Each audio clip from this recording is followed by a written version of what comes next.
এই প্রজেক্টের মূল উদ্দেশ্য হলো কম খরচে একটা চার্জার বানানো, যেটা দিয়ে আমরা বাতি চালাতে পারবো এবং ফ্যান চালাতে পারবো। যখন লোডশেডিং হয় তখন আমরা একটি ডিসি বাল্ব বাজারে কিনতে পাওয়া যায়, এটার দাম 150 টাকার মতো।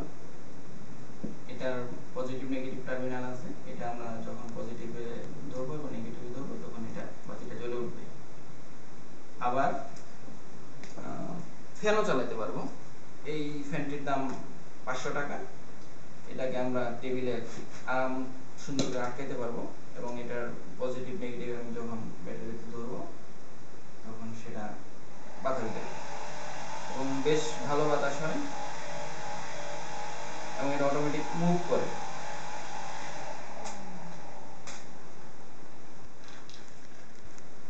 এখন আবার বাতি জ্বালানোর প্রসঙ্গে ফিরে আসি। এই জিনিসটা বাজারে, এই জিনিসটার দাম 150 টাকা, বাজারে কিনতে পাওয়া যায়। সাধারণত ডিসি বাল্ব নামেই এটাকে বোঝা হয়। এটার মধ্যে ডিসি 12 ভোল্ট 220 ওয়াট সাধারণত এই ধরনেরই লেখা থাকে। তো এর বাইরেও আমরা আরেকটা বুদ্ধি করে আরেকটু কস্ট এফিশিয়েন্ট চিন্তা ভাবনা করে এই জিনিসটাকে আরেকটু ভালোভাবে ব্যবহার করতে হবে। সেগুলো এরকম একটা সার্কিটের মাধ্যমে। এই সার্কিটটার দাম 85 টাকা বা 90 টাকা। এটার ভিতরে আমি পজিটিভ নেগেটিভ কানেকশন এবং আউটপুট দিয়ে আমি একটা বাল্বের সাথে কানেক্ট করলাম। এটা যখন আমি পজিটিভ নেগেটিভ ব্যাটারির সাথে কানেক্ট করব তখন বাতিটা জ্বলে উঠবে।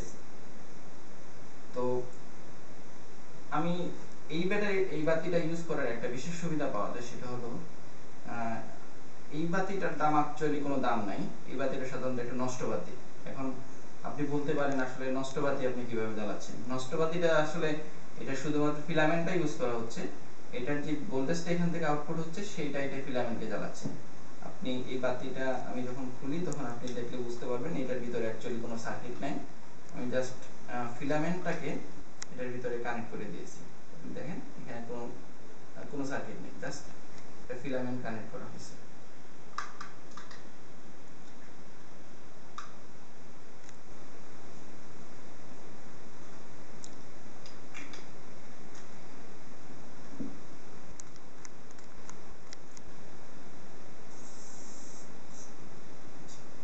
এখন এখানে আমি একটা ছোট বাতি লাগাইছি। আপনি ইচ্ছা করলে অনেক বড় বাতিও লাগাতে পারবেন, এমনকি 2 ফুট 20 ওয়াটের টিউবলাইটও, এই সাইজের টিউবলাইটও জ্বালানো যাবে। এবং এই বাতির চেয়ে এই সার্কিটের মাধ্যমে আলোটা খুব বেশিক্ষণ জ্বলে এবং খুব ভালো আলো হয়। এটাতে আলো বেশি হয়। এখন ব্যাটারি যখন ফ্যান চলবে অথবা বাতি জ্বলবে, সে তার ভোল্টেজ ড্রপ করবে। ড্রপ করার পর এটাকে আবার আমাদেরকে চার্জ করতে হবে। চার্জ করার জন্য একটা ট্রান্সফরমার, ছোট্ট একটা ট্রান্সফরমারের মাধ্যমে আমরা একটা ডায়োড এবং ক্যাপাসিটরের সাহায্যে এটাকে আমরা চার্জ করতে পারবো। এই জিনিসটার দাম 150 টাকার মতো। এখন আমাদেরকে এই যে ব্যাটারি, একটা ট্রান্সফরমার, সার্কিট, সুইচ, এগুলোকে একটা বক্সে ফিট করতে হয়। বাজারে এই ধরনের বক্স কিনতে পাওয়া যায় রেডিমেড। এই বক্সটার দাম 100 থেকে 110 টাকার মতো।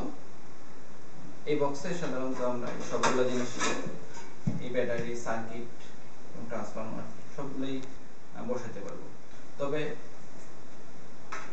এই সার্কিটগুলো বসানোর আগে বা এই আমাকে যেটা করতে হবে সেটা করতে হবে, স্ক্রু দিয়ে আটকানোর জন্য কিছু ছিদ্র করা আছে। এই ছিদ্রগুলোকে আমাকে মার্ক করে নিতে হবে এবং জিনিসগুলো ফিট করার আগেই আমাকে এই ছিদ্রগুলো করে নিতে হবে, কারণ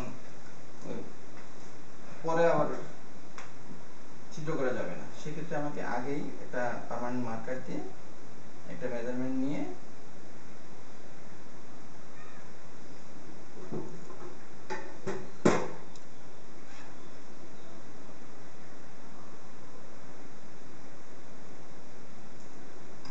এখানে ড্রিল মেশিন দিয়ে ছিদ্র করতে হবে।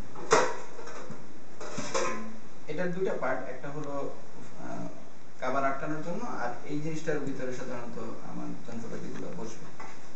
তো সেক্ষেত্রে আমাকে ব্যাটারিটা সাধারণত আমি যদি এই সাইডে বসাই এবং ট্রান্সফরমারটা এখানে বসাই, এটা বসানো যেতে পারে। আর সেক্ষেত্রে আমাকে এগুলো বসানোর জন্য ছিদ্র করতে হবে। ছিদ্র করার জন্য আমাকে মাপ নিতে হবে এবং এই ব্যাটারিটা এই বক্সে ফিট করার জন্য ক্ল্যাম্প কিনতে পাওয়া যায়, এটাও বাজারে রেডিমেড, সবকিছুই বাজারে রেডিমেড কিনতে পাওয়া যায়। এটাকে এভাবে নিয়ে দুইটা ক্ল্যাম্পের সাহায্যে এটাকে আটকানো হয়। এবং আমাকে যে কোনো অ্যাটেম্প নেওয়ার আগেই আমাকে এই ছিদ্র করার ব্যবস্থা, ছিদ্র করে নিতে হবে। সেক্ষেত্রে আমাকে এই দাগগুলা দিয়ে নিতে হবে।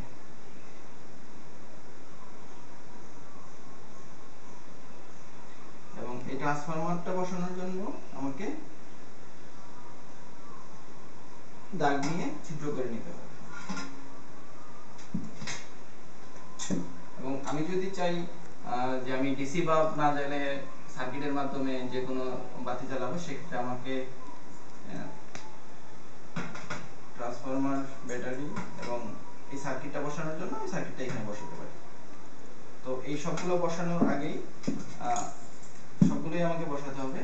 তো এই যে বক্সটার ভিতরে কিছু সামনে কিছু সুইচের জায়গা আছে এবং কিছু এলইডি বসানোর জন্য ব্যবস্থা আছে। সুইচের যে ব্যাপারগুলো আছে, এটা হলো ফ্যান অন অফের সুইচ আছে, লাইট অন অফের সুইচ আছে এবং চার্জিং অন অফের সুইচ আছে।